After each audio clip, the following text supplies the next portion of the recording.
I realized over the years that the common thread with the traffickers, especially in Latin America, wasn't tattoos and earrings in their noses, wasn't even that they were drug dealers. In fact, the common thread was arrogance, greed, and lust, and this insatiable negative energy towards human life and especially with children. And a lot of it came from their own trauma. Exactly. Most of the traffickers were trafficked as children. Most of the perpetrators were victims as children. My name is Deep, and I'm the host of It's Not That Deep. Now, before we jump into this episode, which you're not going to want to miss at all, I want to take a second to tell you my story a little bit. So after graduating college, I worked for the federal government of Canada. Not only that, I worked in the pensions department. I know, super exciting stuff, right? Now, I was the king of water cooler talk, super long breaks, and staring at the clock waiting for my shift to end. That was my life, and I absolutely hated it. The whole time I kept asking myself, is this it? Isn't there something bigger, something out there that I actually truly care about doing? So eventually, after a ton of internal debate and quite frankly, a lot of friends gassing me up to start some kind of show, I decided to launch It's Not That Deep. Now that was back in 2019. The whole premise of the show was to connect with people who I find interesting and to learn how they are realizing their potential in whatever domain. Now, I also wanted to have some kind of show where I could document my journey, something where, you know, if I have kids or grandkids one day and they ask, you know, what I was doing at 26, 27, I tell them, go to YouTube, check it out. So that single decision flipped my life upside down because it led me to meeting a bunch of incredible entrepreneurs, CEOs, athletes, artists, and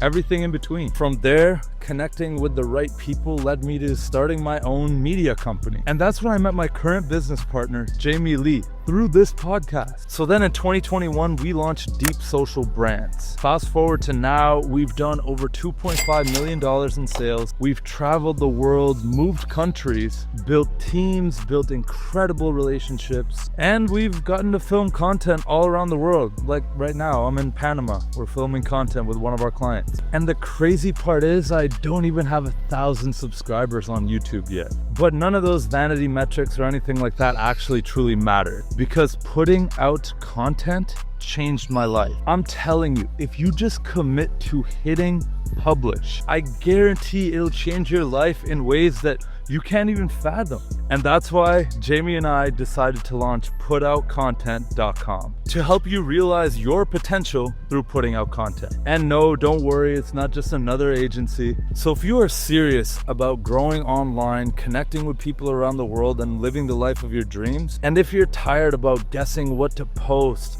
what the strategy should be, how to get your videos edited, how to even film them, or just generally how to put out content, head over to putoutcontent.com. You'll thank me later. But for now, let's get to this episode of It's Not That Deep. Paul Hutchinson, welcome to the It's Not That Deep podcast, brother. Well, thank you. Being here with you, it is deep. Just diving right in. Look, you are the gentleman who's helped rescue thousands of kids and people and families. You've walked away from money that a lot of people will never see in their entire lives. And you have a crazy amount of accomplishments and accolades, but that doesn't tell us the full picture. So I want to ask, who is Paul Hutchinson? Well, it's an interesting question. Sometimes people bring me on their podcast and they throw out all of these titles. You know, I got knighted 3 times. They're sir, right? I got honorary doctorate degrees from 12 universities. I got the Ellis Island Medal of Honor. I got the International Medal of Freedom. And I tell people on my business card, it says Paul Hutchinson DMA. DMA means it doesn't mean anything, right? Because all of it is crap. It's crap. The money is crap. The titles are crap. What really matters is how you show up in your personal relationships, how you show up for your family, how you show up for humanity. And if those titles, if those awards will help in giving me credibility and speaking on certain stages and impacting more people, that's great. But for me, it doesn't mean anything. And that's how I try to live my life. I had I had a fantastic career. I was very, very blessed in my business career. I had a very successful company in my early 20s that helped people overcome anxiety, depression, PTSD, addictions, childhood trauma. It was very successful. We had 50,000 people a month calling in off of our infomercial. Wow. To get a video and a workbook and a program to help them overcome these emotional issues. Fast forward, I started an investment fund, had thousands of employees, massive money under management, and had billions of dollars. Billions. With a B, folks. With a B. I was a co-founder with John Pennington of a fund called Bridge Loan Capital that morphed into Bridge Investment Group. I retired in 2017 with almost $20 billion in assets under management. Now, no, I wasn't worth $20 billion. That means I was managing that much money from other people, but we were doing really well. I had a house with 10 bathrooms, 8 private suites, 3 kitchens, 7 fireplaces, a basketball court in my basement. And I was on my second marriage headed for a divorce, and I wasn't happy. And some things that we'll talk about today completely changed my life to the point where I gave it all up. I donated millions of dollars to charity and literally put my life in danger hundreds of times to ensure that children are not trafficked. And we're definitely going to dive into that and open that harrowing box. But, in one podcast, you asked yourself, will I really be happy if I buy a yacht or just retire on an island? Or will I look back at being 95 and be happy that I saved a child? Talk to me about the switch, like when you went from this almost playboy, spending money, living large lifestyle to I need a different purpose. Well, there was 2 or 3 things that kind of made that happen. Number one, in my early 20s, before I even started building the companies, I had a friend, a mentor, who he said, Paul, the average person only donates a little less than around 2% of their annual income to charity, to making a difference in the world around them. He said, if you make the decision today that number is not 2%, it's 10%, 15, even 20%. He said, you can call it God, you can call it karma, you can call it the universal law of exchange, you can call it whatever you want to. There's a higher power very interested in us doing good. He said, and your business career will be so much easier when you're not doing all the work by yourself, right?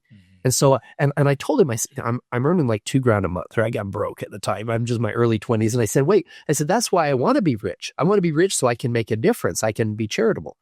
I never realized that I should be charitable so that I could be successful, right? It was a total paradigm shift, but I made that decision in my early 20s that it wouldn't just be 1 or 2%. It would be 10, 15, even 20% of my income would go to charity work. And I wasn't just donating. At first I was like, okay, I want to donate. And I'm finding the guy on the side of the road asking me for drug money. And I thought, oh, am I really making a difference, or am I contributing to a problem? And so over time, I chose to focus only on children, the truly innocent, a 9-year-old child in a position completely outside of any decision she made. And so I was on a bunch of different board of directors. Fast forward, I believe that decision was a key element in my massive financial success, because how does somebody become a partner, let alone a founder of a multi-billion-dollar investment fund? Well, you're not a University of Utah dropout, right? The statistic, which is what I am, the statistical probability of me being where I am is 0. The only way I can understand it is that I made that decision with the guy upstairs. And in doing so, created this synergy where I was co-creating with divinity. So fast forward, I had massive success, but sometimes that massive success leads you to a life of hedonism. It wasn't that bad, but it was, I was not in full alignment. And then I got a phone call from our attorney general. And he said, Paul, I know that you've donated a lot of money to child-related charities. He said, I need to talk to you about something that's pretty dark. He said, it's fastest growing criminal enterprise in the world, and good people don't even know that it's happening. And he started talking about human trafficking, and in particular, child trafficking. And he told me about a team of operators that was in Colombia that had identified some children that were being sold for sex in Cartagena, about 20 of them. And they needed some money to rescue the kids. And so I says, yeah, I'll help with that. And then a couple weeks later, one of the operators called me and he said, Paul, he said, I'm here in Cartagena. There's not just 20 kids here. There's at least 50 that we've identified that are being trafficked through these rings. And there's more than 100 children that are tied to the similar rings in Medellin and Armenia and those ones there in Cartagena. He said, we have a plan that we could rescue all of these children on the same day with one sting operation, but I need your help. And I said, well, how much do you need? My ego self is a check. He said, I need you. Can you be in Colombia in 2 days? He said, I have to have somebody who can effectively negotiate a multi-million-dollar real estate transaction with the child traffickers. He said the head trafficker's got a piece of property he wants to develop into a child brothel. Oh, God. Like a resort that he would sell his victims to wealthy Americans. And I thought, I don't understand how there would even be a market for this. But he said, I need you to come down as a wealthy real estate investor and negotiate this deal. And he says, you're going to tell them that the only way that you'll fund their project is one condition. You're going to have a party in a week or two. You're going to bring down a bunch of your buddies. If they show up with all of their existing inventory, kids, then you will consider funding the project. And I'm like, great, I'll be there. I said, well, what should I wear? He says, come as a wealthy playboy. And I look down, I've got a suit on that costs more than my first car, right? I've got $2,000 cufflinks. I've got a really nice watch on. And I'm like, I think I have the outfit. And then about an hour later, one of my business partners called me, John. He was the co-founder of the fund. And he said, Paul, he said, I heard about what you're planning to do. He said, have you thought this through? All right. He said, this is dangerous. He says, you're flying to Colombia posing as a wealthy investor to meet with child traffickers. He said, you're set. You could sell out today of your company and buy a small island and retire and be happy the rest of your life. And that's when I said that question that you started this with is, I said, John, would I really be happy if I bought another car, if I bought another yacht, if I bought an island, would that make me happy? I said, tell me this, if I was doing something else dangerous tomorrow, if I was climbing Everest, you and I would have the same conversation. He said, yeah, we probably would. I said, and when I'm 95 years old and I look back on my life and I say, I climbed this mountain, or I built this multi-billion-dollar company, or I helped rescue this many children, which of them really matters? And that was the beginning of a totally transformative journey for me.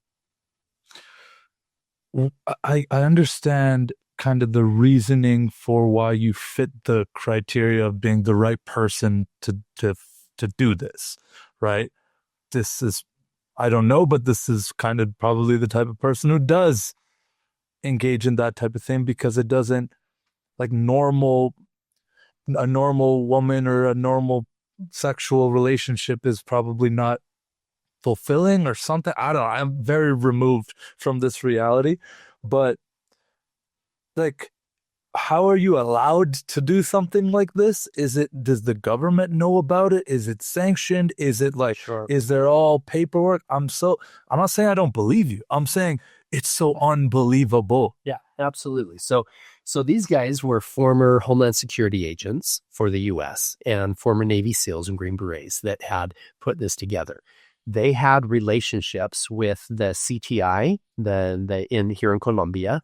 Mm-hmm. In all of the missions, over the last 10 years, I led or played a key part in over 70 undercover child rescue missions in 15 countries. And every single time except for the one that we did in Iraq and Syria, that the government wasn't involved there. But every other one, we began by sitting down with the head of the federal police or the president of the country or somebody there that was trusted. And we said, listen, we will do all the work. We will pay for everything. We will give you all the credit. Your people will think that you're heroes. All we ask is that the kids, that the bad guys go to jail for good, and the children, we have full access to getting them back to their families and getting them rehabilitated, et cetera. So in this situation, the reason it worked so well is sadly it was gringos. It was Americans that were the demand. And the Colombian Federal Police couldn't get in as well as these gringos could. They needed a white dude. Exactly. So these white dudes that were highly trained would go in and pretend like, hey, we're a wealthy party guys and whatever else. And to your point, one of the reasons they chose me is because a lot of the guys that are doing this stuff, especially these big parties, are guys like a Jeffrey Epstein, right? They're big egos, arrogant, greedy, lustful assholes. That's what they were, and the truth is, I was living in that energy. Right. I wasn't doing anything illegal, but I had a lot of girls in my bedroom, and I had an ego, and the traffickers were looking for guys with big egos and big arrogance and big bank accounts. Big bank accounts. Yeah, exactly. And so it worked out well for me to be in that situation pretending. He says, I can't teach my Navy SEALs how to wear a really nice suit and a $50,000. You would tell that they're undercover. I look like me. I can't beat anybody up. But, I have some skills from a previous life that makes me somewhat safe in a dangerous place. But so, yes, everything was sanctioned. Okay. And what happens in every one of these countries, and as soon as we identify where the children are, then there's two things that happen. Either we leave country, geotag the location, the federal agents of that country go in and do the sting, or in these earlier missions, we primarily because one of the operators really wanted to have a lot of video footage to show the world what was going on, which is okay. And so we would have that traffickers bring the children all to one place so that the sting could happen. And then we got arrested as well. The federal agents, boom, threw us to the ground. Now, they knew who we are. Right. The bad guys had to think that we were getting arrested and sent to the U.S. to stand trial, right? And so that's how those stings went down. And in every country, that's where we would start, is going into the head of the federal police and saying, listen, this is what we've done in other countries. We can help you do the same. And here's what's beautiful. Here in Colombia, after we did that massive operation, over 120 victims returned to their families.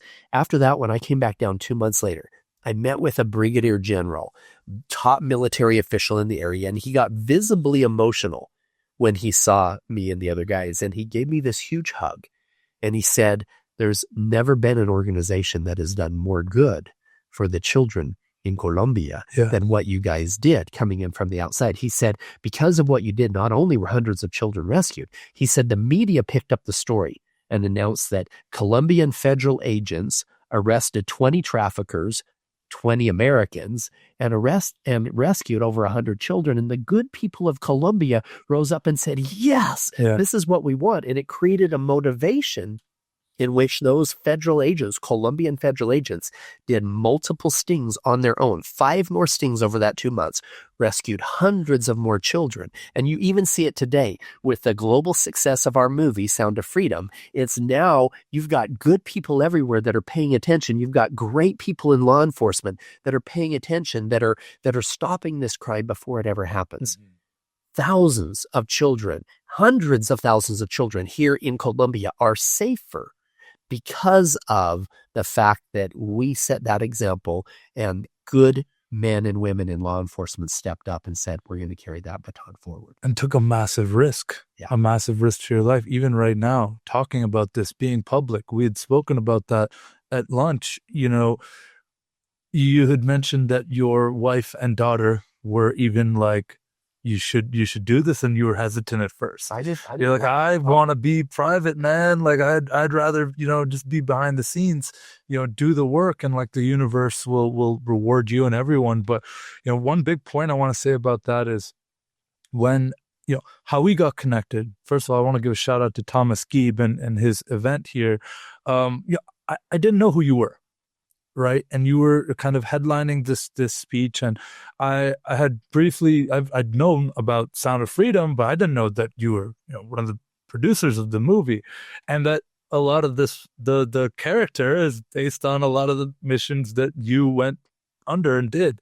But you were talking about how difficult it was for that movie to even see the light of day. I mean, there's a million directions I want to go here, but like, talk to me about that first. I mean, the movies, you're saving lives on the ground so much, but the movie has gotten the awareness to. Yeah. Well, and it was massive at first, as you pointed out, that we got pushback from Hollywood, from big media, from even governments around the world that didn't want to have it distributed. We in the beginning, we took the story of the Columbia rescue. We took that story to Sony and Paramount and Lionsgate and these big producers, but they wanted full control.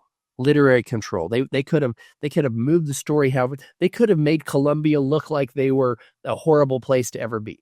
We wanted to handle it right. We wanted to show how amazing the Colombian federal officials were as part of this, right? And so we wanted to show the true story, and we had about 8 different rescues that we wanted to put in together into this one storyline. But even then, after we had completed it, we got pushback from Hollywood. We got pushback from big media. It took 5 years. Wow. After we finished filming Sound of Freedom here in Colombia, it took 5 years before we were able to have any distribution. And the reason behind it, and good conservative people everywhere already know this, there are people in high echelons, elite circles who are involved.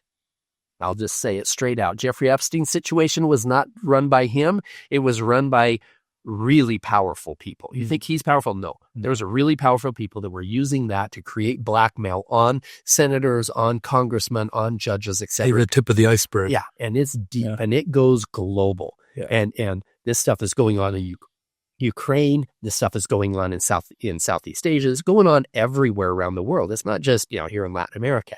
And we wanted to shine the right light on Colombia, because Colombia is such beautiful people that have good families, that we wanted to show, hey, yes, that rescue was here, but look at all of the good people who are coming together to fight this problem.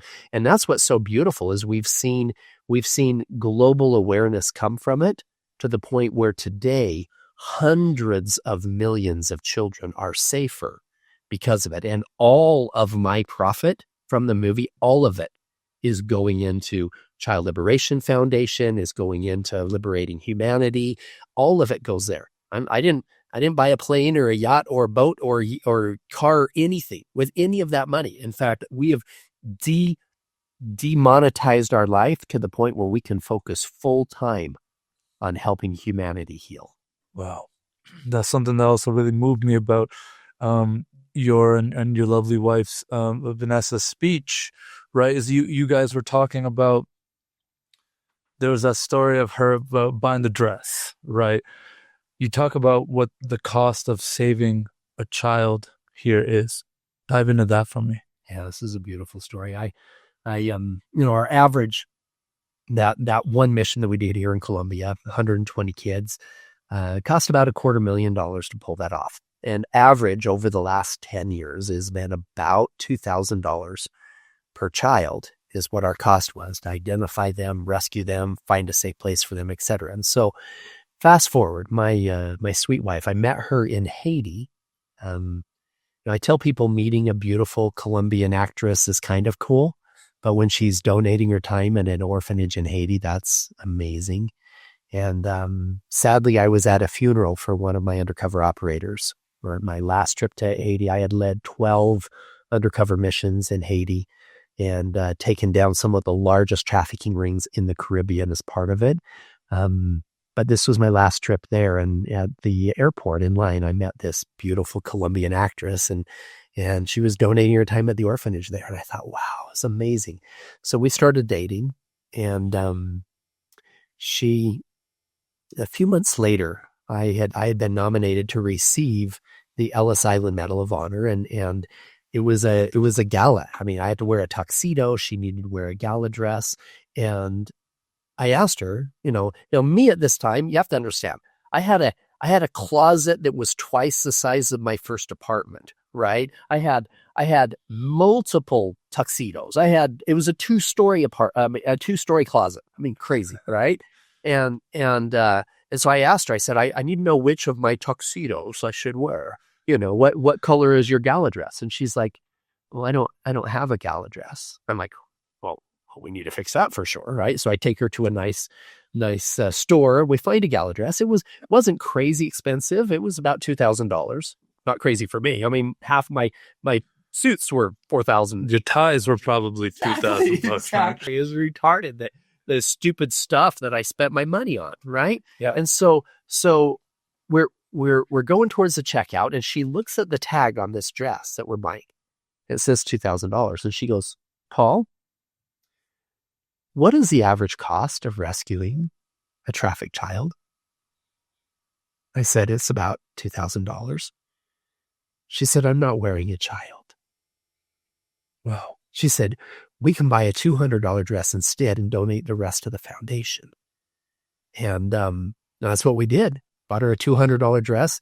And what was crazy is that night after the Ellis Island Medal of Honor ceremony, we got on a plane the next morning, flew to Rome, where I got knighted by Prince Lorenzo there in Rome, and then he asked us to stay for Cannes. We literally went to 9 different galas at the Cannes Festival and at the Prince's Palace in Monaco and everything. She wore that same freaking $200 dress, and she rocked it. Wow. And we created awareness with massive influencers everywhere, which was part of why the movie was so successful, with so many people everywhere had already heard the story. It had to be grassroots. That's what it was for sure. Because it couldn't come from the big players because they're all involved.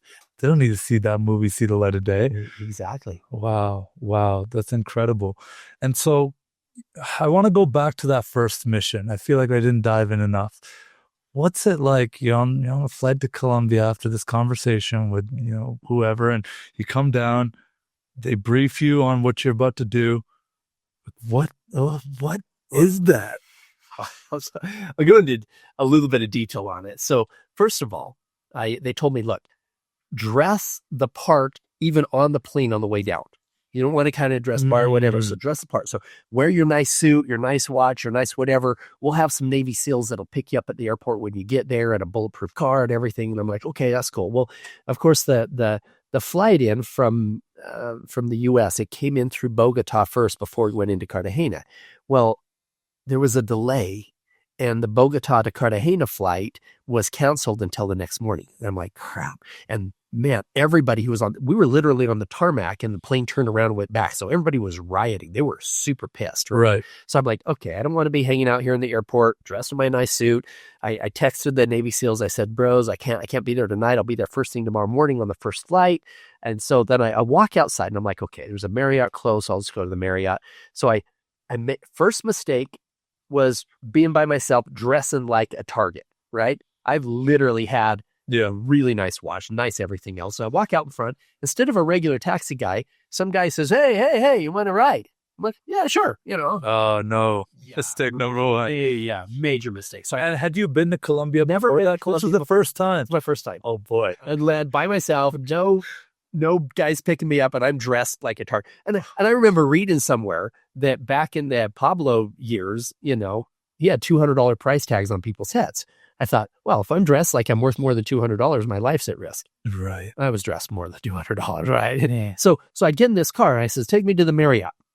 He's driving from the airport, and I see the Marriott pass, and I think maybe he's taking the next exit. He passes an exit, and I go, oh, Marriott, a key. He's like, no, hotel. I'm like, okay, whatever. I'm tired as crap. Just take me to a Marriott. Well, then I says, on otro Marriott? He says, hotel, right? Now, my Spanish sucks, right? So he takes like 3 exits later. He goes into this shady part of town. I'm by myself, dressed like a target, right? And he pulls in front of this hotel that looks like you could rent it by the hour, right? There's prostitutes sitting out front, a bunch of thugs, big dudes, drug dealers out there. And he goes, hotel. I'm like, no, Marriott. He goes, no, hotel. I go, no, Marriott. He goes, no, hotel. He was not leaving. I knew if I got out of that car dressed like that in that neighborhood, you're done. Yeah.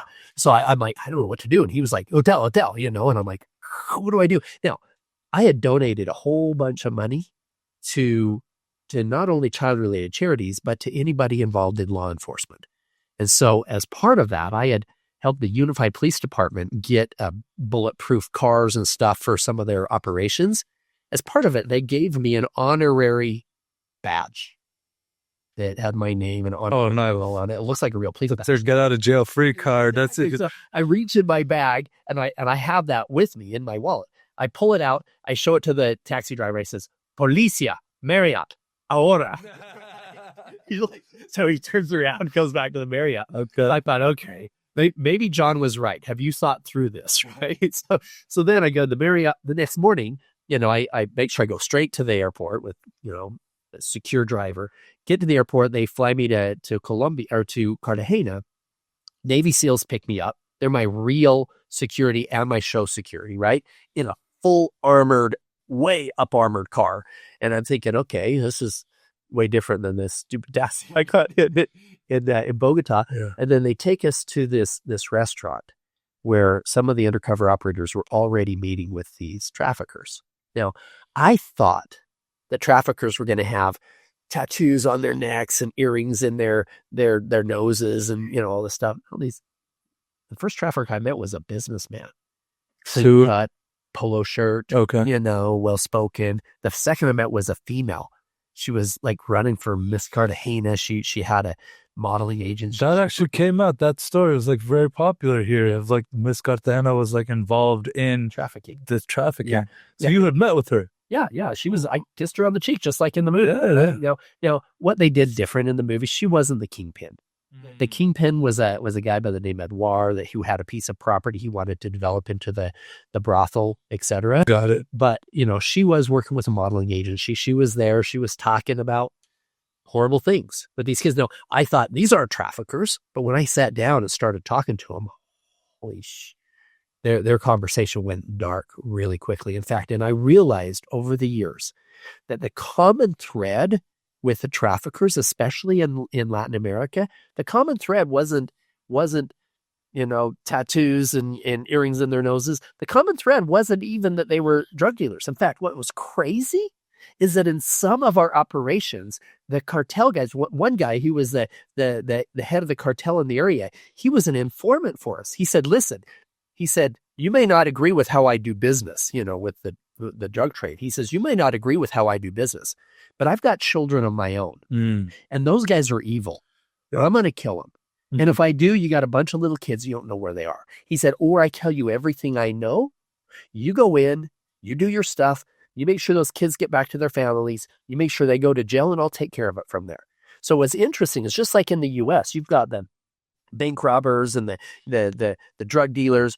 All of those guys from pecking order, most of those guys won't have anything to do with the pedophiles, right? They'll beat the shit out of them in prison, right? Mm-hmm. So we found that down here as well. The common thread with the traffickers was a few things.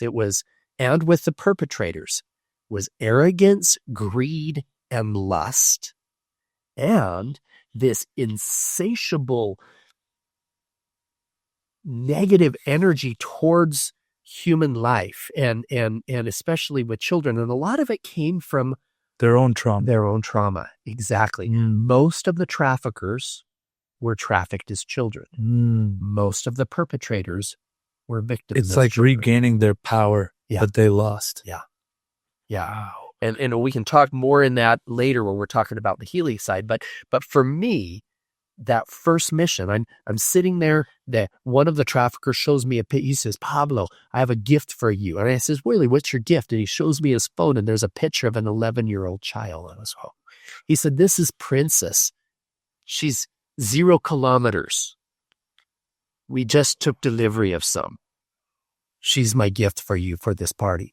And I started talking about horrific things we could do to this child. And I thought, oh my hell, if we could get these children out before they're ever hurt the first time, that's a miracle. And something he said made me realize he had more than her. I said, Fuego, I said, you just took delivery? You have more of those virgins? He goes, oh yeah, I got 3 or 4 more. I said, you're going to bring those to my party, right? Fuck, man. And I know. My skin crawl, man. He says, oh, no. He says, they're too expensive. I said, too expensive? Now, I'm already paying this guy $25,000. I was paying him $500 per child for a minimum of 50 children that he had access to. He said, Jefe, he said, you already paid $25,000. You want to F those other virgins? It's going to cost you maybe $2,000, maybe $5,000 for that little one. It's going to cost you maybe $10,000 more. Now, at this point, no acting involved. I was legitimately pissed. He's talking about these kids like they're commodities. And I've got my nice wash. I got my nice suit. I put my hands on my chest and I said, you don't think I can afford an extra $10,000? Because this is my ego coming out. And he's like, oh, no, Jefe, no. I said, I want every one of those virgins at my party. I said, they damn well better be virgins when they get there. They're not for you. They're for me. You understand? He goes, oh, yeah, Jefe, I understand. I said, you touch them, the whole deal's off. Nobody touches them. Because if we get these kids out before they're ever traumatized in the first place, saves us years of trauma therapy, right? And so then we show up at the island. And these guys showed up with 54 children. Almost every one of them was under the age of 16 years old. More than half were taken from other regions or even other countries. And we put the kids in this separate place, the kind of this palapa area, this house type thing. We were sitting outside on the table negotiating with the traffickers. We had undercover cameras so that we could capture everything that was being said. And I've got video of this. I could show you all of this stuff. And as we couldn't have them later saying, oh, I thought they were going to a pool party. No. You said on camera, this is why they're here. This is what they're willing to do, etc. And this is what we're paying for. And so I'm sitting there at this table across from these traffickers, and one of them stands up and he goes, Pablo, I have to show you the gifts that we brought you. Oh, fuck. Now, the kids were already in the house. This is one of the defining moments that changed my life. He goes in the house where the kids are. He's in there for about 10 minutes, and you could hear some of the children crying. They were so scared of coming out and meeting us, the men who were going to defile them. And I was so glad it was us there and not some monster, right? Everything in me wanted just to run in and send somebody in to help the kids. Pretty soon he comes out and he has 4 virgins, scared to death. 3 little girls and 1 little boy. This little boy was 11. They gave him cocaine now, Morty, because he thought it was going to hurt. What kind of fucked up monster thinks that that's attractive? Every cell in my body wanted to hug these kids and say, you're going to be fine. I couldn't say that. I'm sitting on a chair. I'm tall as we are right here. And they bring out this child, this little girl, the same one that he showed me on the picture on his phone. She has a little kitty cat on her shirt. She has braids on her back, and her makeup face that they had put makeup on was all smeared because she had been crying. And I took her little hands. Her hands were shaky, and I said, "¿Cómo te llamas? What's your name?" She didn't answer. I'm sure it's because her real name wasn't Princess. Right? She didn't know what she should say, and I just said, "Está bien. It's okay." And I told the traffickers, "It's not time for the party to start. We have to negotiate this deal. You guys have proven to me that you could provide what you said you could provide. We start having this party right now. I'm going to get all fucked up on all of the cocaine and the kids. You send the kids back in. Let's do this deal right now." And I sat down and started negotiating the business deal from hell, asking these guys where they got the kids, what they paid for them, what they rent them out for, where they're getting their clients, how much they paid, et cetera, et cetera. And sadly, this business proposal penciled. They were planning on making millions of dollars selling these innocent victims to wealthy Americans. And the moment that I was sitting in front of that little girl, face to face, I am eye level, just like we are. And I made a commitment. I could see into her soul. And I made a commitment at that moment to myself, to God, and to that little girl, that I would dedicate my life to eradicating that evil from the face of the earth.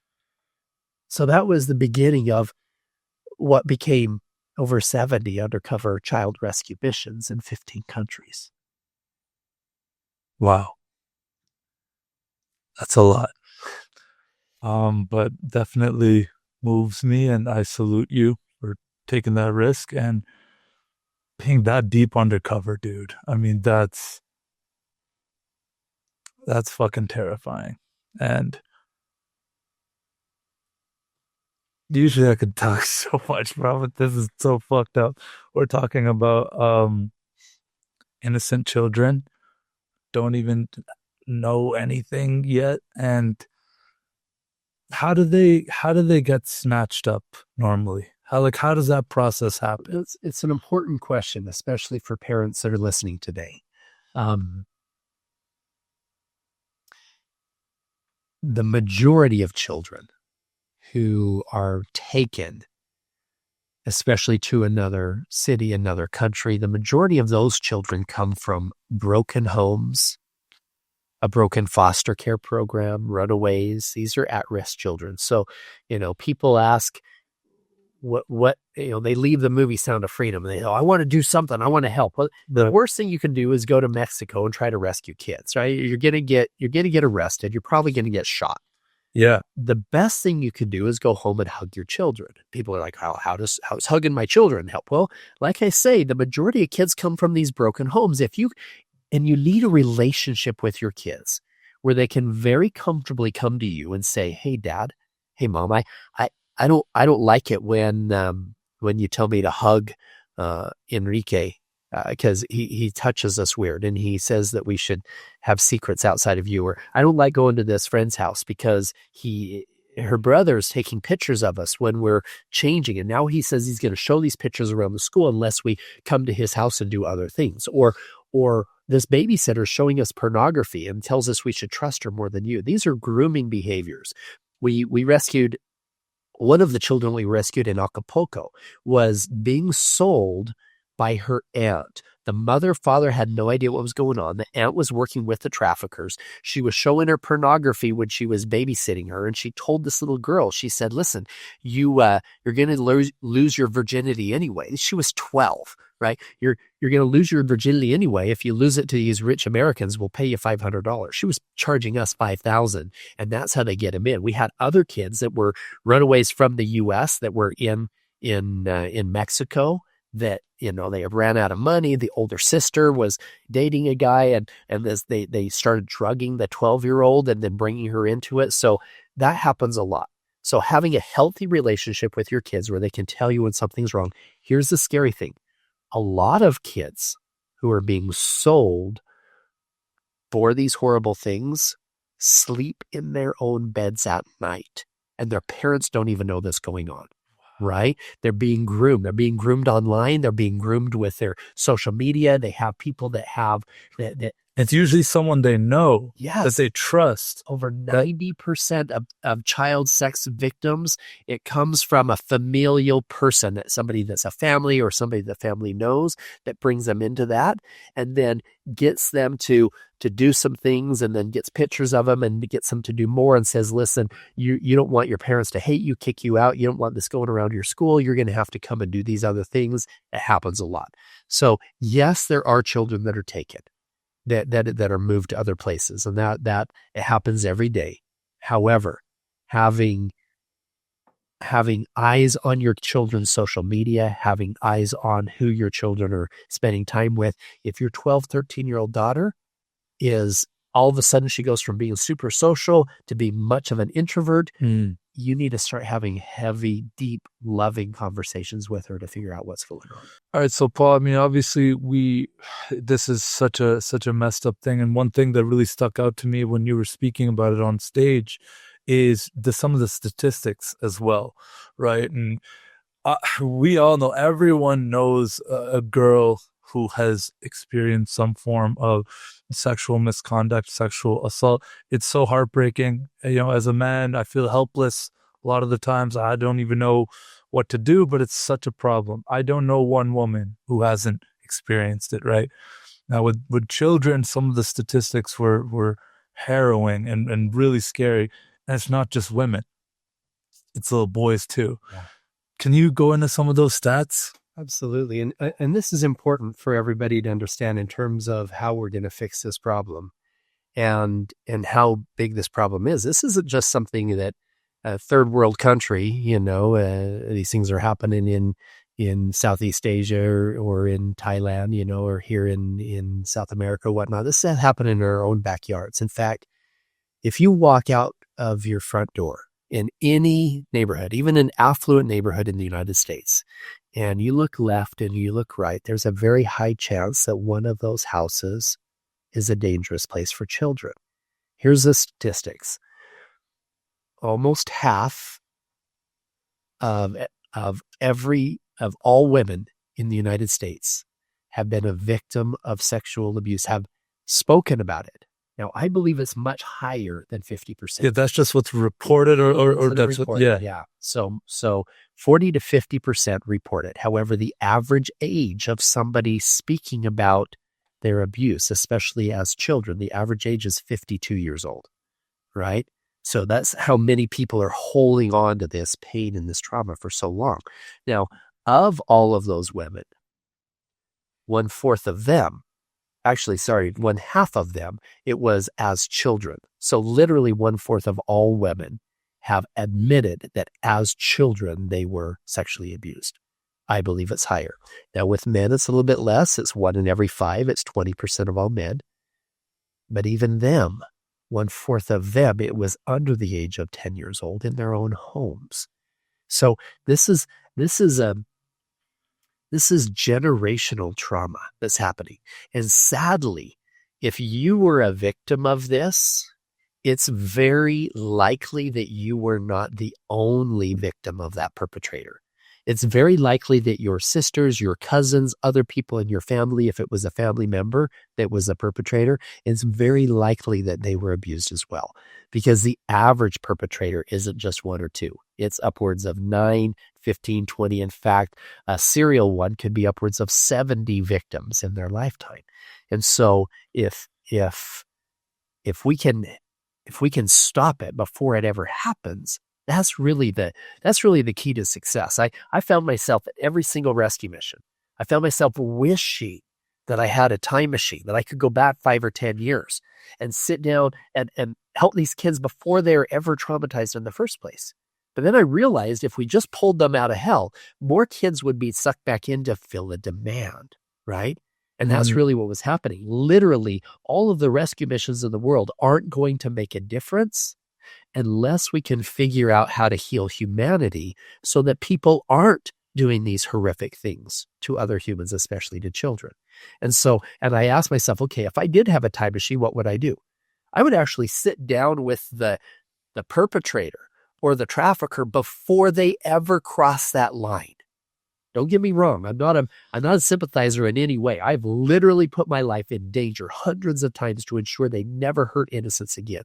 But what if we could help them before they ever cross that line? I would sit down with them and say, what is going on in your life that makes you think that in any way it's okay to cause harm to another human being? I would realize, especially a child. And like we talked about earlier, I would realize that the majority of them were holding on to unhealed trauma as a child themselves. Now, the majority of people who were abused as children don't become abusers. Okay, this is a really important statistic, guys. The majority of people grow up to be protectors. In fact, a lot of my undercover operators were abused as children themselves. And it created a fire inside of them that they would make sure that children were protected. However, if not given the love, the healing, the help that they need, up to 1/3, 1 in every 3 people who were abused as children end up becoming a contact offender in some way, in physical, verbal, or sexual abuse of a child. So now people are like, well, I don't want to tell anybody. No, guess what? Just talking about it takes that statistic from 1 in 3 to about 1 in 100. Wow. Right? Just getting it off your chest. Guys are like, well, I don't want to talk about that thing that happened to me when I was 8. It'll make me less of a man. No, it won't. You were 8. This was a horrible thing that happened from a horrible situation that somebody was carrying a lot of pain. Just by finding ways to release that. Talk about it, work through it. It doesn't define you. Release that negative, toxic energy and come into a healed space. That will save millions of children moving forward if we can help heal humanity. I understand from like a more general, grand way of approaching it, right? We need the love, we need the help, we need the healing. But how? Like how do you even approach? I always see there's all these statistics of these child predators with their computers full of gigabytes and terabytes of child pornography and all this really fucked up stuff, right? And I was wondering to myself, like, well, I don't know any people like that, but I probably fucking do. Probably do. Statistically, same way they say, like, every day you go outside, you probably encountered a murderer or something like that, right?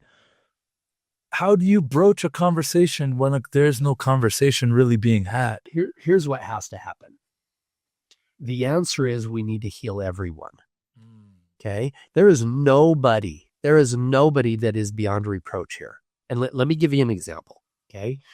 Hopefully nobody listening to us today has ever crossed that line, has ever downloaded a child porn thing or ever touched a child. Hopefully nobody has crossed that line. However, all of us are contributing in some way to the world around us. So let's just pretend. I call this tension transfer. So here's a simple example of tension transfer. You go to work, you're the boss, and you're having a really bad day, and you yell at one of your employees, and that employee goes home and he yells at his wife, and that wife yells at the little boy when he comes home from school. The little boy kicks the dog. Really? So that kicking of that dog was tension transfer that came from you, right?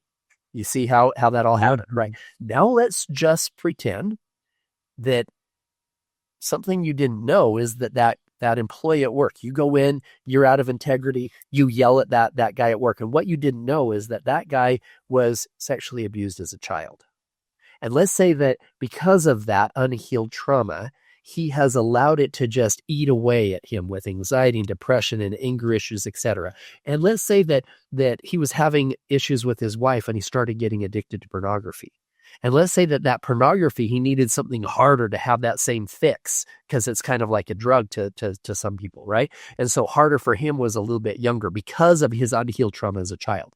And let's say that his wife has now left him because of his being addicted to alcohol and his pornography addiction. And let's say that this is the weekend that he gets his 12-year-old daughter and her cousin is staying at the house. Now, you being out of integrity and yelling at that employee, literally that tension transfer affected a child, okay? If we're going to heal this, every one of us needs to look in the mirror and say, what am I doing to contribute? This is what happened to me. After I started realizing that what was fueling the very thing that I was fighting, this child trafficking, the thing that was fueling it was arrogance and greed and lust. Paul fucking Hutchinson is who I called myself back then, had to look in the mirror and say, Paul, how has arrogance and greed and lust showed up in your life? Now, I wasn't doing anything illegal. I wasn't doing anything to harm children. I was helping children. But what if? What if the debauchery of my massive parties was leading people into a position where it broke up their families, right? What if the fact that I wasn't being the dad that I needed to be for my own kids was putting them in a situation where they weren't getting the healing and the love that they needed, right? And so I love the example of the man that's sitting on a couch and he's reading his newspaper and his little boy walks in and he says, Daddy, can you play ball with me? Come and play baseball? He goes, No, I'm busy right now. And a few minutes later, he comes, Hey, can we play? And the dad is kind of mad about it. And so he turns the page of the paper and he sees this map of the world and he tears it out and he tears it up into little teeny pieces of paper and he throws it on the ground. He says, Son, you need to learn your geography. Go get some tape together every country where it's supposed to be. And after you do that, I'll go play ball with you. Like a few minutes later, this little boy comes back and he's got the entire world all taped together. And the dad said, wow, how did you do it so fast? The little boy turned over the paper and he said, there was a picture of a man on the other side. I just put the man together and the whole world came together. And that's the answer to the riddle. This is how we eradicate child trafficking. This is how we stop domestic abuse and child abuse in the home. This is how we stop wars and all these other divisions, is each of us has to look in the mirror and ask ourselves, where am I out of integrity? What do I need to do to liberate myself from my addictions, from my childhood trauma, from anything that is treating humanity and anything else than pure, divine, unconditional love? Great answer. When it comes to the butterfly effect, I reference it all the time. This is the flaps of the wing of a butterfly have a ripple effect on everything, and we're sitting here doing this, all that. Like, you can go so far with it, but it also goes in the negative direction, and that's what I try not to focus on so much. But maybe I should, because I lash out sometimes. I do negative things. I have my addictions. I have my traumas. I'm not beyond any of this. Obviously, I've never done anything that we're talking about today, but we all have stuff that we're carrying, and taking that look in the mirror is really powerful. Talk to me about how you got into the world of plant medicine and healing and retreats, because I got I got to experience going to the sanctuary. You guys were so lovely, brought me into your beautiful home and showed me where these ceremonies happen. Talk to me about that. I really, really want to, learn the origin story. This is my biggest breakthrough. So, I had been doing undercover work for 3+ years, and going in as Paul Hutchinson. I was Paul Stone, Paul Steele, Paul Blackroad, but it was all the energy of greed and lust and whatever, the bringing in the traffickers, and boom, doing the sting, taking down their network, etc. Well, then I got a phone call from 2 of my operators. Now, understand this. We were blowing through undercover operators. I had Green Berets and Navy SEALs that literally, this Navy SEAL had 300 missions in Afghanistan and in the Middle East. He already had PTSD. Mm-hmm. He comes on one undercover mission with me in Ecuador to save children, is presented by a trafficker with a menu. Oh, God. Yeah. With pictures of the kids and cost of each thing, etc. And he was fucked him up. He's like, I can't go anymore. So we had operators, we were losing them. We couldn't keep them going. Well, I had 2 operators that had stuck with me with a lot of missions. One of them was named Andy. One was named Jimmy. And Andy had done 22 missions. Jimmy had done 13 with me. And they called me up together on a joint call. And they said, hey, Paul, do you trust us?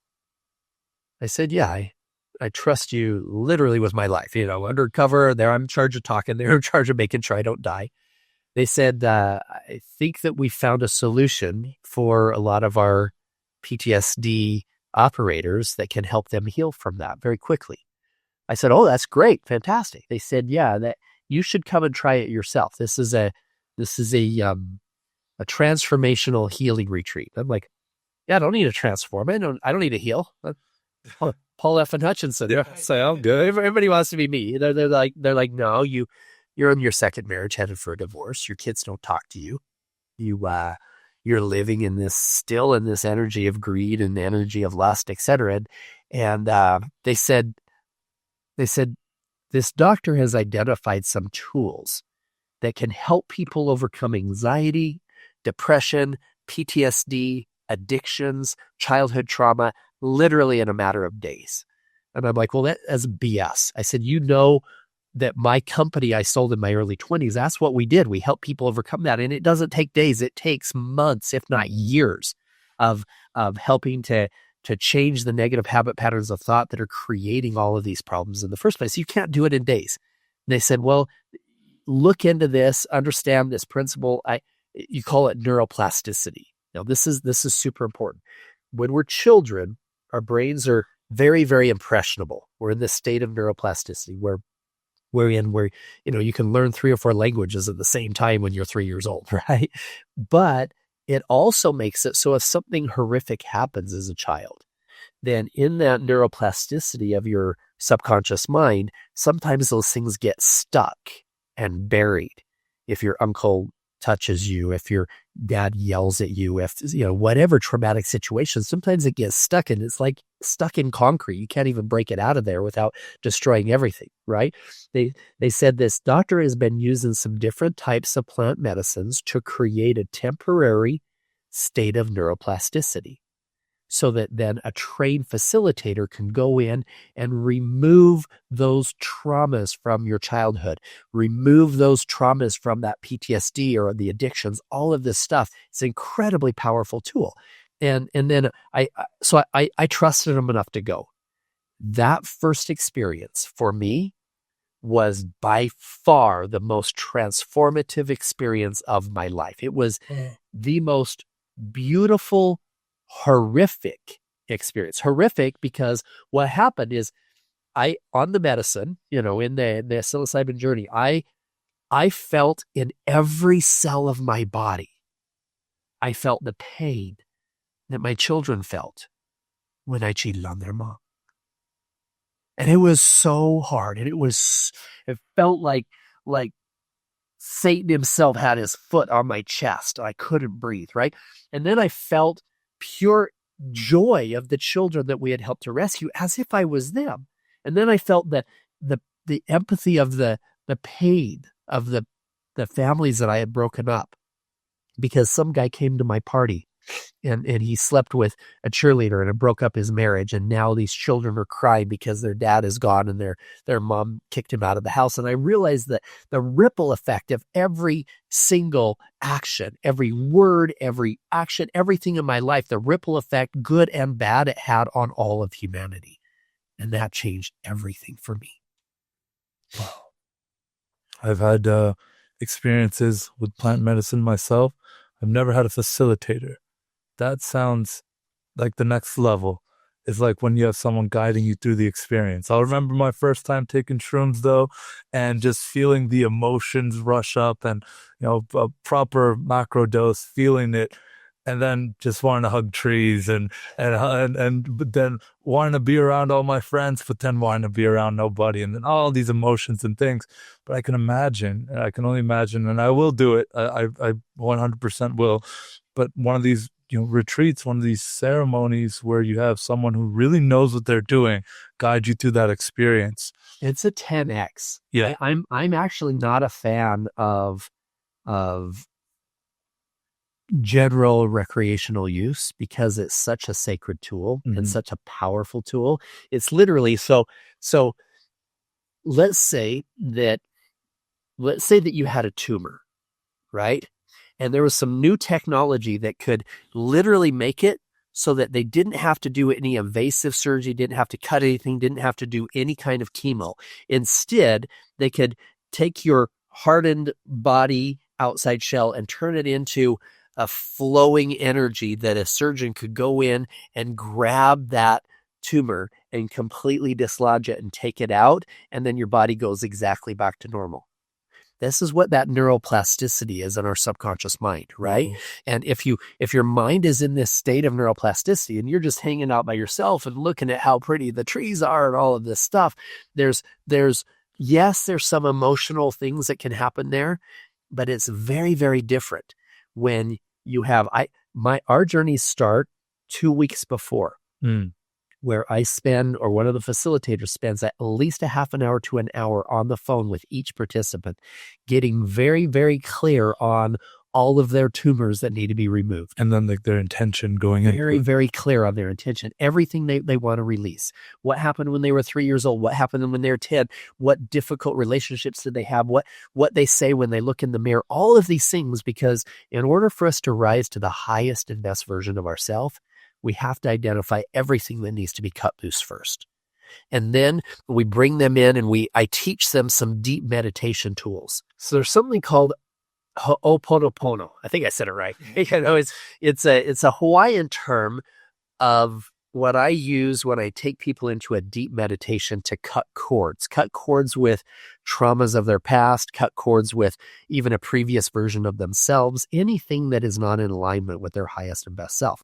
And so it works like this. I first of all go through these techniques of getting out of your conscious mind, getting deep into your subconscious, and even below that, going from a beta to an alpha and into a theta state with these deep meditations. And then in that state, have them go in and strategically cut cords with everything that doesn't serve them. That cord cutting comes, the Ho'oponopono is thank you, I'm sorry,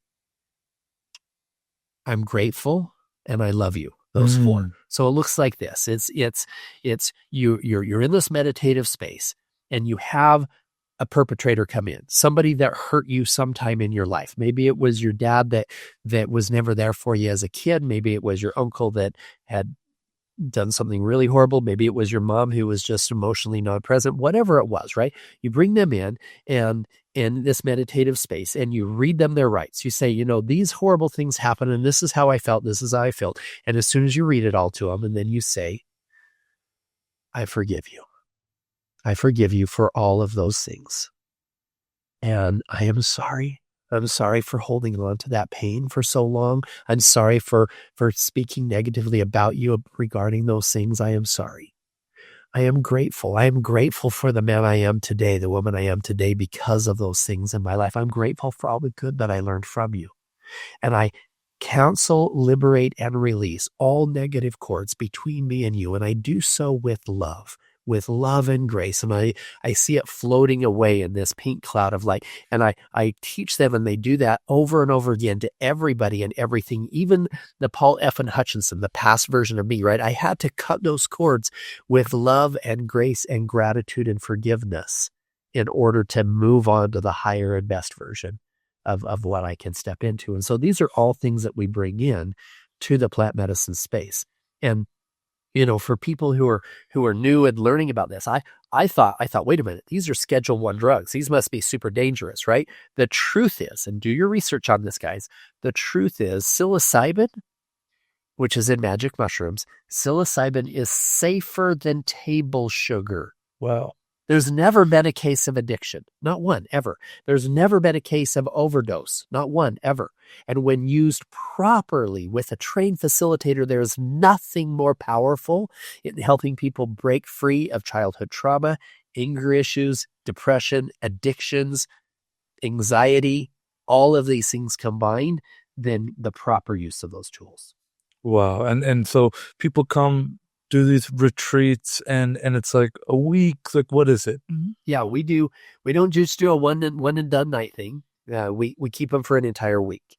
And it's a lot of clear intention setting. We then teach them some breath work. Breath work is a really powerful tool. You do breath work right, you can release DMT and some beautiful things in your brain. And we all have it with us. We all done. breathe right here, right? And then I teach meditation. From a meditation standpoint, I think this is important. People, when you pray, it doesn't matter what religion you are, right? It doesn't matter if you're Christian or Muslim or Jew. It doesn't matter, right? Most people, when they pray, it's very one-sided, right? Yeah, it's not a two-way conversation. It's not. And here's how the conversation goes, right? We're taught praise, praise, praise, right? Oh God, you're so great. You're so great. You're so great. Sorry. Please forgive me for this. Fix. Mm-hmm. Right? That's what it is. Can you imagine having a conversation with a girl you're dating, right? And you call her up and you say, hey, you're amazing. You're so sexy. You're so amazing. Oh, wow. Hey, by the way, I'm so sorry. I totally screwed up on this. I screwed up on this. Oh, by the way, can you fix this? Can you fix this? Okay, bye. Boom. That's a pretty crappy conversation. And for her, she'd be like, okay, new dude. But that's how we talk so many times in prayer with our Creator. But instead, if we learn to listen, I'm writing a book called Are You Listening? With my hand on my heart. Not are you listening with my hand on my ear, but are you listening with your hand on your heart? Because the way that we can tap in to that divine guidance, and this came to me after that first psilocybin journey, as I really started tuning in. I continued to do undercover missions after that, but it wasn't going in with ego and arrogance and pride and greed and all this stuff.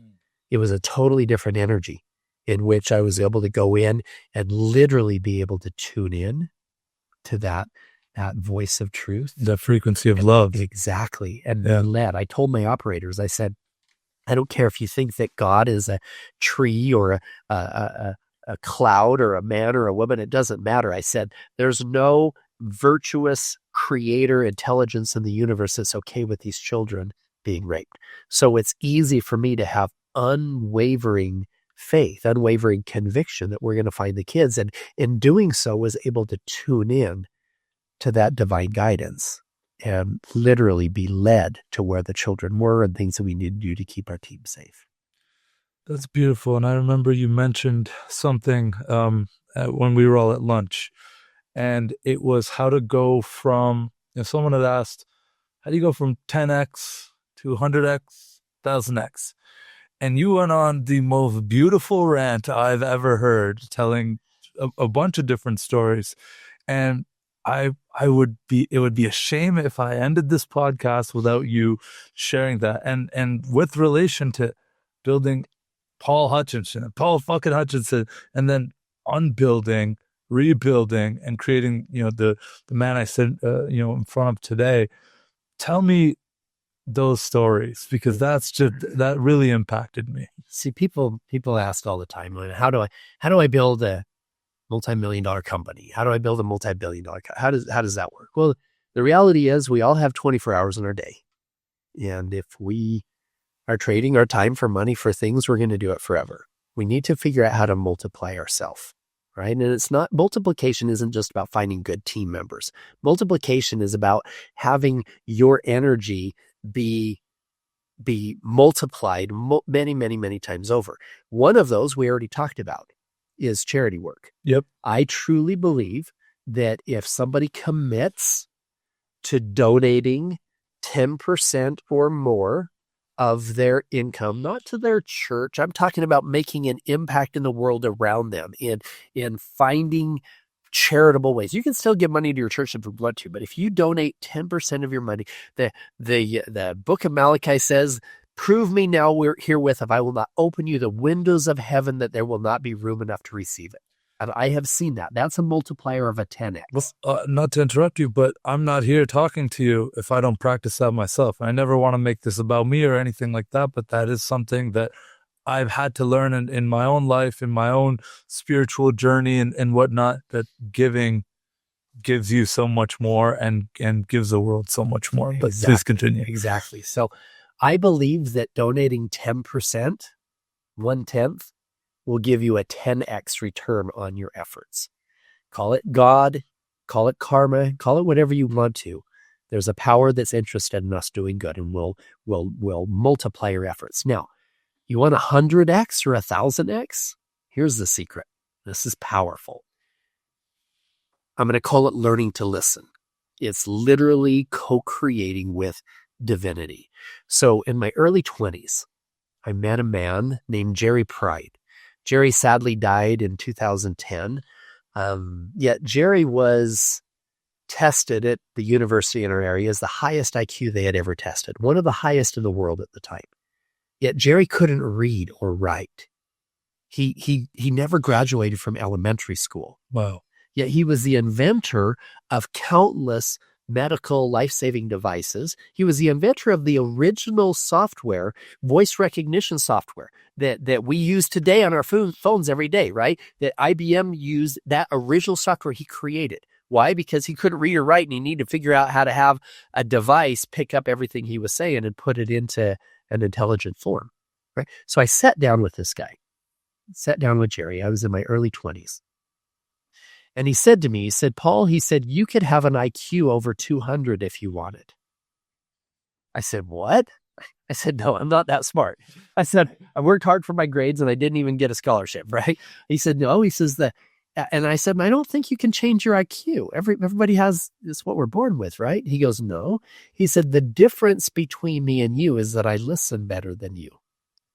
I said, you listen better than me? I touched my ear. He said, no, I listen better than you. And he touched his heart. He said, do you think that I'm the inventor of those medical devices. I said, you have the patents, right? He goes, yeah, I do. I said, you're not the inventor? He goes, no. I said, what, you stole them? He said, well, kind of. He said, how long has the universe been around? I said, millions of years. He said, billions upon billions of years.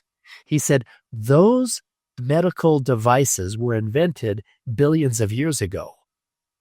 I was a better listener than you. And I still didn't understand. He said, you have to understand that we live in a world of universal truth. That truth is around us always. He said, most people discount their intuitions because they know not from where they came. They believe that those inner feelings came from books they read or people they talked to or conversations they've had or things they've listened to on the radio, whatever. He said, when you understand that those intuitions come from a place of divine, infinite power and truth, you'll learn to trust them better.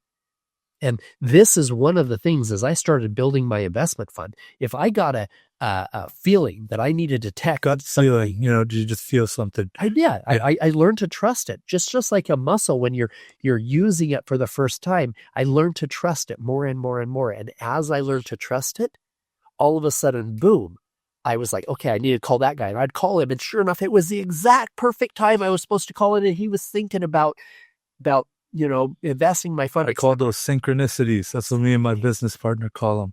We even log them in a note. Like whenever you get some kind of thing and it just syncs up like crazy, we write it down, and it's really cool because you start to pay attention and frame yourself to listen. Exactly.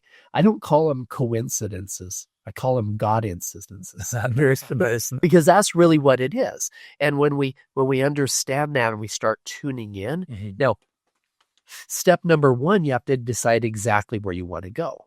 Once you've decided, okay, I want to get here. I want a healthy relationship with my spouse. I want a healthy relationship with my kids. I want to have financial security, financial abundance. This is what it looks like. This is what it feels like. You decide exactly what it is that you want, number one.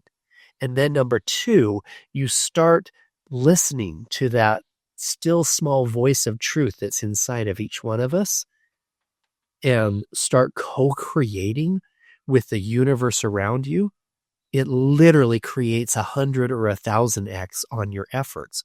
I brought on business partners that it was a 1 in a billion chance that guy was in my office at that time because I had listened to these promptings and said, I need to call this guy at this time. And sure enough, that guy was the perfect one to lead us through the 2008 financial crisis. That guy was the perfect one to be able to take us to the first billion. All of these things came because of that ability to listen. Where does the story of your first wife, or I don't know if it was your first wife or what? That's a great one. Fit into this, because I remember you telling it and it's awesome. So I had sold my company at 29 years old for $20 million. And most of it was restricted stock in a PC company, but I was rich on paper. And so that made me feel good. Right. And we had some cash that we were working with. And I started speaking to young entrepreneurs. And in one of these, I was speaking to these guys and I told them, you can have anything you want. If time and money were no issue, what would you dream? Now, let me back up about 10 years. Right before we got married, my wife was a model for McCarty's. They do the swimsuit issue for Sports Illustrated. Super tiny, petite. She was a dancer on the Crimson Line at the university, the dance team and stuff. Well, we got in a major car accident a month before we got married. I severed all the tendons in my hand. She broke her pelvic bone. She couldn't dance. She couldn't exercise. She started gaining weight, a lot of weight. She got pregnant with twins. She got pregnant with our third little boy, well over 200. She was over like 230 pounds. And at 29 years old, I had been retired for a few years after the exit of my first company. And I was speaking and she said, we were driving home and she said, Paul, I want to do something great with my life. I said, what do you want to do? I said exactly what I said to these young entrepreneurs. If time and money were no issue and you knew you couldn't fail, what would you dream? She said, you're going to laugh at me. I said, I will not. She said, since I was a little girl, I wanted to be an NFL cheerleader. I'm looking at my 230-pound wife. I'm like, you go, girl. Right? And well, she's 29 years old. We were living in Utah. We don't even have an NFL team there. She said, yeah, when I was 14 years old, I danced at a halftime game at a 49ers game. And I saw all these girls and I thought, wow, that would be amazing if I could be a 49ers cheerleader. I'm like, okay. So we talked back and forth for the next couple of weeks. I realized she was serious. She really wanted to do this. And I'm like, okay. Part of creating your life of your dreams is clear visualization of what you want. And so I went online, I found a picture of a San Francisco 49ers cheerleader whose hair was like Tiffany, but of course her body and her face was different. So I did a Photoshop and I put her face on it. And I put at the bottom, Tiffany Hutchinson, San Francisco 49ers Gold Rush cheerleader, right? And I framed it and I gave it to her for Christmas. This was, just a few weeks later. She opens it and she starts crying. She puts it on her bedstand, and every night before she went to bed, she stared at that picture for 2 or 3 minutes, just visualizing where she wanted to be. Every morning before she got out of bed, she would take that picture and visualize it. It motivated her to start exercising. She exercised 3 or 4 hours a day for the next year, went from 230 pounds down to her pre-wedding weight of just over 100 pounds. Wow. She lost well over 100 pounds of weight. There was 500 girls trying out for the San Francisco 49ers that year. There was 3 spots available. She was the first pick. Wow. She was the only one she was the only girl in the NFL I knew at the time that was over 25 years old. She was 29. No, it doesn't happen. She was a mother of 3 living in Utah. It cost me like $40,000 in plane tickets just to fly her back for practice. I tell people, what 32-year-old wouldn't pay $40,000 to have his 19-year-old wife?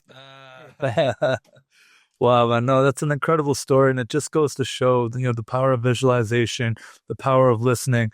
Now, I think you also mentioned something about like 1000x of like you were talking about like you gotta listen, you gotta like be like a radio antenna receiving, right? But then you talk about 1000x is also transmitting, right? Like, so our bodies are like radio transmitters, incoming and outgoing, and this is getting into the spiritual realm, but it's important that we understand that we don't live in just our 5 senses, right? There's so much more beyond all of that. I have one of my trainers is named Caroline Corey. She did a movie called Superhuman. It's an amazing movie, and it talks about the super abilities of each one of us as humans and being able to connect and receive divine guidance and connection with each other. She teaches in her movie, she actually shows government-trained operatives that were trained on telepathic communication, remote viewing. She has schools where kids can learn how to read, learn how to play ping pong with their eye masks on, literally ride bikes, play ping pong, and read wearing something over their eyes, right? And learning how to tune in. This stuff is right out of Star Wars, use the Force, that's exactly what it is. Well, there's the ability to tune in and receive from a meditation standpoint, right? Quiet your mind, receive that guidance, that divine guidance, that connection is what that receiving side is. And that's going to help you from 100x to be able to make sure you're not making mistakes on the way. But the manifestation, this is what my ex-wife did in becoming a 49ers cheerleader, is that clear manifestation in understanding that faith is not a religious term. Okay. Faith is a principle of power next to unconditional love. It's the most powerful law in the universe. And it's simply this, it's the unwavering conviction that higher frequency of energy. It is. Because there's the levels of energy, right? Yeah. Understand this is everything is frequency, everything is energy, everything is intelligence. Okay. This microphone right here, even this steel part right here, we think, oh, this is really hard, or this table is really hard. No, if we shrunk ourselves down to the size of a molecule, inside that molecule, the majority of that molecule is energy. You inside this molecule, you would have one atom miles over that way, one atom miles over that way, one that way, and everything would be held together with just energy of these atoms. And then if you went smaller, inside the atom itself, 99.999% of that atom is energy. And this energy has intelligence in it. Now, when you understand that everything is energy, everything is frequency, everything is intelligence, then if you can get into that space of unconditional love, that pure divine love that is not conditional in any way, and learn how to have unwavering faith, you can co-create with all the intelligences in the universe in anything that you want to put together in your life. You can call in massive wealth. You can create this table. This table was created spiritually before it was created physically. Somebody came up with the idea in their mind, and then they put forth the effort to create it.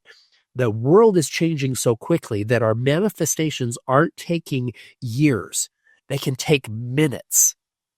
And being able to tune into that frequency, you can create the life of your dreams in any way.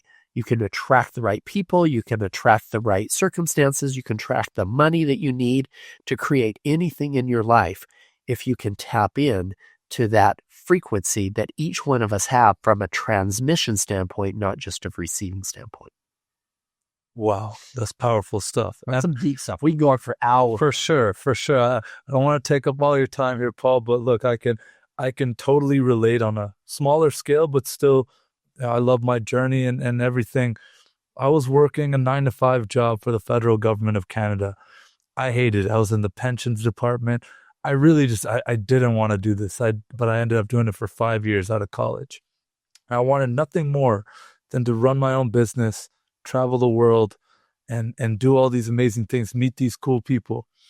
And so just through kind of putting it out into the universe, I like to say, and a lot of people like to say, kind of fell in my lap to start a podcast. All these different friends from different groups were like, dude, you should start a YouTube channel, start a show, whatever. And so enough of that got in, and I listened and I started, and here we are today. And, been running my company now for 5 years, and I've been traveling the world. And I look back at my vision board that I made back when I hated my life, of all the things that I wanted to do. Kind of done a lot of it already. So for a new vision board. For a new vision board, and I just recently made one as well. So I totally believe in all this stuff. I still think I have a very long way to go spiritually and working through a lot of these things, but I totally believe in all this stuff. Just to kind of wrap things up a little bit, because this is going to be our first of many episodes. So let's just put that out there. But you've got a book coming out that is very, very special. I want you to talk about it. Oh, thank you. Yeah, it's coming out actually in July 29th. So it'll be out on Amazon and in bookstores. It's called The Sound of Freedom. Mm-hmm. Just like the movie Sound of Freedom. And it not only goes through the emotional transformation that I had in these undercover missions, and it goes through the missions in Colombia, and then it goes through being doctors in the jungle. Actually, that was in Haiti that we did that, and a bunch of others. But in addition to that, there's a lot of information for parents to keep their kids safe. Now, the whole first section of it, the first 5 or 6 chapters, is all about, I call it the making of an undercover operator. But each one of those chapters are things that everything from situational awareness to understanding, hand-to-hand combat type stuff and charity things and all of this stuff that all wrapped in together kept us safe in dangerous places that parents can use to keep their kids safe. And then the next 2 sections, the next 12 chapters are all about some of the rescue missions. But then the last section, the last 4 or 5 chapters, is all about healing humanity. What do we need to do to make the world a better place so that we don't end up having trafficking or child abuse or domestic abuse for our kids' kids? How can we clean up this toxicity in our world? And I really believe that we can. Absolutely, man. So where can people find that out? Anywhere, Amazon, whatever. What's the date again? You can pre-order it by just going to liberatinghumanity.com. You can, all of my social media is all Liberating Humanity. Yep. So Facebook, everything else. But if you go to liberatinghumanity.com, you can get more information on the retreats that we run. You can get more information on things you can do to keep your kids safe. You can pre-order the book. All of those things are there on liberatinghumanity.com. Got it. And you've also, and there's still the Child Liberation Foundation, though. Yeah. So people can also go to that website. Exactly. Child Liberation Foundation is a 501c3. It's specifically designed to help children in trafficking. We have lots of great programs there. We have certification programs. We have tools there that parents can use to help their kids as well. And you can link into the Child Liberation site from Liberating Humanity, or you can go directly to it by going to childliberation.org. Paul, thank you so much. I know we could sit here for hours and dive into each of these topics, but it was a real honor to learn from you and share this message with the world. Hopefully, those foundations in our lifetime don't have to exist. Exactly. Hopefully, we can get to a point as a humanity where we don't need this. But right now, you're doing the Lord's work, man. I appreciate it. Thanks for coming on. It's not that deep. I appreciate you, brother.